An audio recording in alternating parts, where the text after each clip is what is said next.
What's up, everybody? Today we're going to talk about the NFL draft. We're going to talk about two things here, all right? So this is serious right off the bat. We're talking draft picks, full-blown cap mode time up in here, okay? So two important things we want to talk about. Jason Garrett's draft tendencies and the second round under Jason Garrett, okay? So let's talk about this. I have a slide here that will break down Jason Garrett's draft classes since 2011. That's when he started as the Cowboys head coach. And I have a slide here that breaks it down 2011 until last year's draft class with Zeke.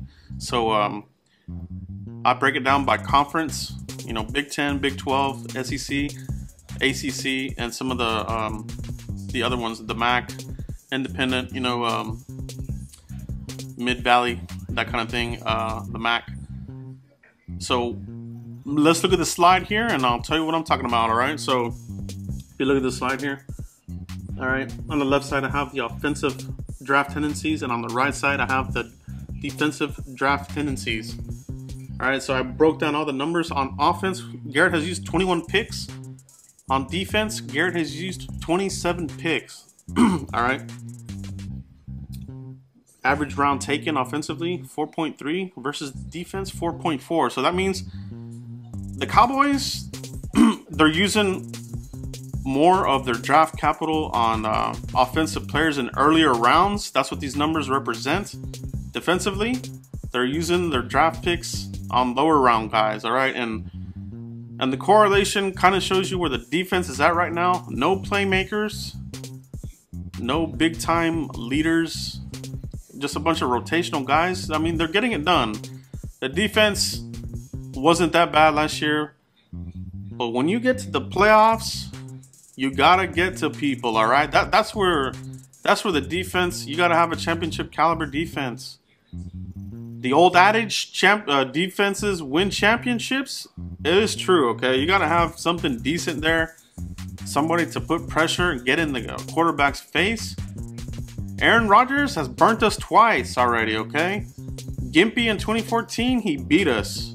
No pass rush. 2016, no pass rush. Miracle play down the damn sideline.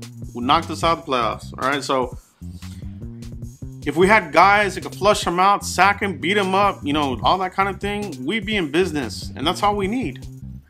We need somebody. It's like Jerry said, we need a war daddy. Somebody that's going to be in there. Somebody that the offensive coordinator of the opposing team has to account for, right? That they have to game plan against, all right? We don't have that guy. We don't have a linebacker like that. The closest thing we may have is Sean Lee. But we don't have a corner, safety, defensive end, defensive tackle. We don't have that. All right, so let's take a look back at the slide here. Excuse me, okay? So, the first rounders, again, illustrates they're using, earlier draft picks. 4 first-round picks offensively, as opposed to defense, 2 first-round picks. And they were Mo Claiborne and Byron Jones, all right? We know what both those players are. Jury's still out on Byron Jones, but Claiborne was a bust. That's just what he was, all right? 7th rounders. On offense, they've only used 4 picks in the 7th round, so they don't want to use, a lot of these offensive picks on these late round guys. But defensively, they've been doing that, and it hasn't yielded really anybody good. If you look here on the right side, look at these guys in the 7th round, really hadn't done anything. Anthony Brown last year, he looks like a steal, and you will hit on some of these late round guys, but for the most part, you don't. All right, it's just the way it is.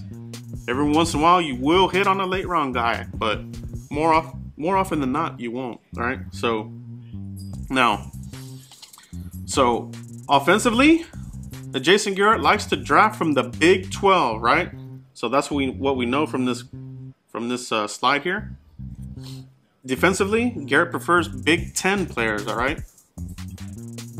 And as you can see here, if you sift through these names here, you can see that holds true. Anthony Hitchens contributing, Randy Gregory obviously hasn't done anything. Damian Wilson, he's contributing. Ryan Russell brought him in, he didn't do anything. Malik Collins, and Anthony Brown, right? So these are just a few to name, but that's what it is. All right. So the other thing I want to talk about is what has Jason Garrett done in the second round. This is an early pick, right? The second round, it's an early round pick, all right? So you're investing heavily on a second round guy, all right? And under Garrett, on offense, they've used one on Escobar.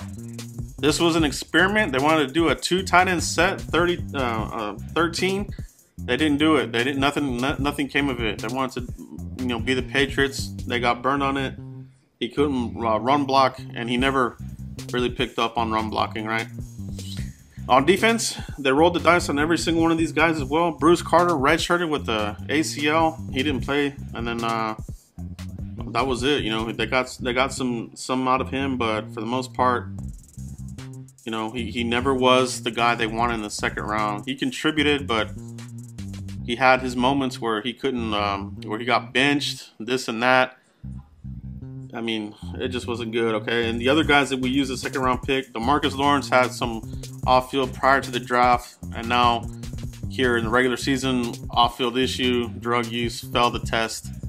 Injuries are starting to hound this guy, all right? So it's not looking good. He's in a contract year this year.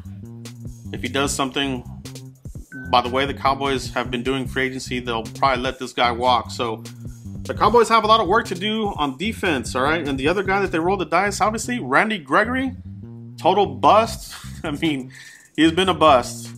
I mean, he hasn't done anything at all. Nothing for the second round pick in Randy Gregory. And then the other guy, obviously, Jalen Smith, jury's still out on him. But again, these are all risky picks. They rolled the dice on every single one of these guys, all right? So for me, I want to ask you guys this, okay? In the second round, based on this historical data that we have in place, the Cowboys, they would probably take a risk on the injury guy, somebody with a medical.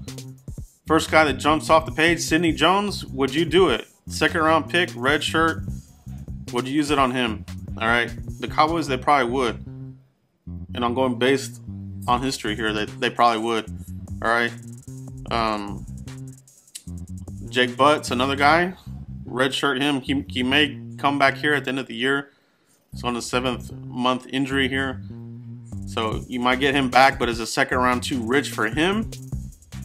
Or do you feel that he'll be the Jason Witten successor? He's a well-rounded tight end, so you have to think about that. For me, I don't know if I just from what we've done here, we've been burned too many times in the second round. All right, so for me, rather than do that, I'm warming up to the idea of packaging the second round pick and moving up in the first round. All right, so you get your first and your second round pick, move up, and get the guy you want to attack the quarterback. All right. If there's a run on defensive ends, make the move, okay? Get your Charles Harris, get your Pat McKinley. If you want Hassan Reddick, he gives you versatility there at linebacker, and he can put his hand in the dirt. Move up and get him. If Malik Hooker falls, get him. The Cowboys are high on that guy too. I know they like him, so let's think about that idea. Well, let me know what you guys think about this, about the Cowboys draft tendencies under Garrett.